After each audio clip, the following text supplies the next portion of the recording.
So my little girl is 13, and I just have a feeling it's today. I'm just been told to stay with her, and I've been staying with her. I don't want to make any food. I don't want her to smell something and feel like she has to get up. She's been preparing me for this. Has been completely healthy as a horse because I can't attract illness, and so it can't come to her. So she's old age and hip dysplasia and arthritis, just the pains of getting older.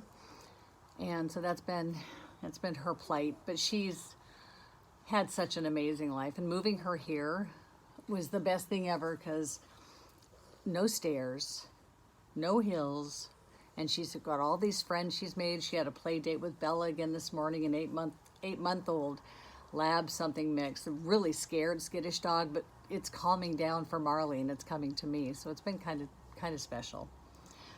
But she's given me 2 practice rounds of her passing to get me ready for it. One time we were laying in here on the studio floor, and she has this thing she does to where we usually spoon, her back is to me, and you just keep petting her. If your hand stops, it's like, she's like, hey, pick it up.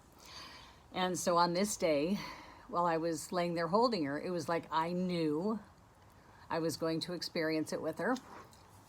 And I've actually asked for a shared death experience for her, but I don't see that happening. But I'm definitely she's getting me set up for it.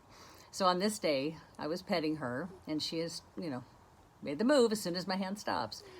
And I just knew that she was going to stop completely. And then that's how I'd know. And I stayed there, and I was loving on her.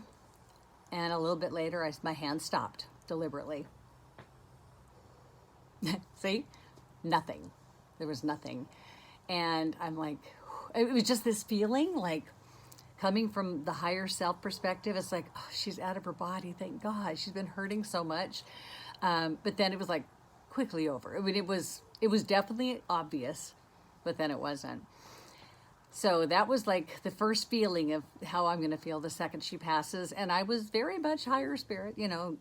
Carrie, the human, is going to lose her shit. She's the energy that she's been around with this special thing. But Carrie knows she's not going to be here. It's like, this place was for this dog. And so that has been pretty special. But she had a near-death experience. And this was wild. It was about, it's all blurs together, about a week and a half ago. We were outside, and she loves anybody, but we had neighbor ladies. This lady loves Marleigh, and so Marleigh goes up to her, and she's petting on her and loving on her. And then I was chatting with her where Marleigh went and just laid down. And it was like all of a sudden I knew I had to go to her. And I went over, and I looked at her, and I knew there was nothing there. It was like, you don't even have to look for breathing. It was like you knew something had left. And so I got down on the ground, and I'm like, Marleigh, and I'm shaking her, and like, Marleigh, and that's like, no, she was gone. And so I turned around, and I said, Lee, my dog is dead.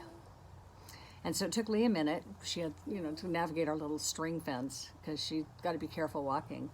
And she came over, and she looked down, and, it was pretty obvious. I was sitting there shaking the dog, and there was no dog. And then she had her lip. She was biting her lip. And so I'm like, that's not happening. So I was trying to get her lip out. Her jaw was locked. I couldn't even begin to budge it. And so the moment Lee opened her mouth and said something, you could see the vibrancy kick into the body, and she came back in. So I had, 5 minutes. I honestly, no track of time. And it's funny. It's like Lee is a normal operating human. And so I also told her partner about it, who's the office manager here, because she knew something. But it's just like one of those things that they'll never remember it because it's like NDEs. No, they don't exist in the real human world. No way. So that moment, it was just like, I'm like, Lee, my dog is dead. And it was like, okay, here's her body. And it was just like, I am so aware that we are not our bodies, that literally, I just think it's ridiculous that we have all these funerals and all the expenses attached to it. I mean, some countries, they throw them in, you know, they burn it, whatever. I literally just want my body to go to science. It's like, figure out what happens with the body when this happens. I mean, I'm the weirdest freak, apparently. Apparently, people who develop abilities or have abilities, they don't want to be researched, which I find fascinating because, oh my God, I've sent emails to hospitals like somebody needs to research my brain. So apparently I'm weird, but hey, that's the only way I roll.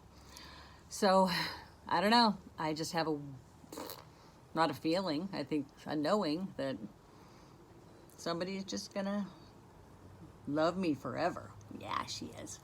Anyway, I was supposed to record this because she is my sidekick, and I have been by her side since she came here.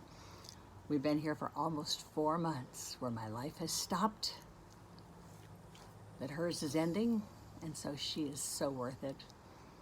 You know, the ocean will be there no matter when. She doesn't even, she won't go to sleep without me. She looks around for me constantly, so I can't leave. I mean, yesterday I had to run errands. I was out of food. And I even put a treat somewhere because she seemed like she was in a really deep sleep coma when I left. And I leave fans on, but she got the treat, which meant she's looking for me. It just breaks my heart. So anyway, I love her. It's Marleigh Susan Elizabeth. Ding.